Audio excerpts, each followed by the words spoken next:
Mutual funds में जब भी हम लोग कोई भी यूनिट ट्रेडिंग करते हैं तो कब उसको शॉर्ट टर्म काउंट किया जाता है, कब उसको लॉन्ग टर्म काउंट किया जाता है। अगर ये पीरियड ऑफ होल्डिंग आपका 12 मंथ्स से कम है, माना 1 साल से कम है, तो उसमें आपको जो भी गेन होता है उसको हम शॉर्ट टर्म कैपिटल गेन कहते हैं।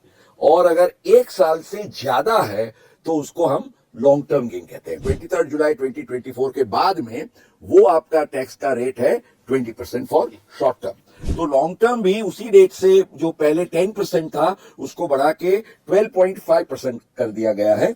मैक्सिमम 1,25,000 की सीमा तक आपको ये एग्जम्पशन का फायदा मिलता है। जैसे हम कभी भी म्यूचुअल फंड में निवेश करते हैं तो उसमें कॉस्ट ऑफ एक्विजिशन किस तरह से गिना जाता है। So whatever is beneficial to you and whichever is a higher cost of acquisition वो आप ले सकते हैं। इसको ग्रैंडफादरिंग हम कहते हैं। जब भी दोस्तों आपको मिलता है कोई यूनिट गिफ्ट के तौर से तो 2 चीजें याद रखिएगा। एक तो जो cost of acquisition of the previous owner, secondly उसका जो पीरियड ऑफ होल्डिंग है वो भी आपका पीरियड ऑफ होल्डिंग माना जाएगा। इन केस ऑफ डेथ जो लीगल हायर होते हैं उनको ये जो यूनिट मिलते हैं आफ्टर द ट्रांसमिशन, तो उसमें भी सेम रूल्स एप्लीकेबल होता है। और अगर आपको किसी से यूनिट्स गिफ्ट में मिलते हैं तो देख लीजिए आप क्वालिफाई होते हैं या नहीं रिलेटिव के डेफिनेशन। अगर नहीं होते हैं तो बी प्रिपेयर्ड फॉर टैक्स।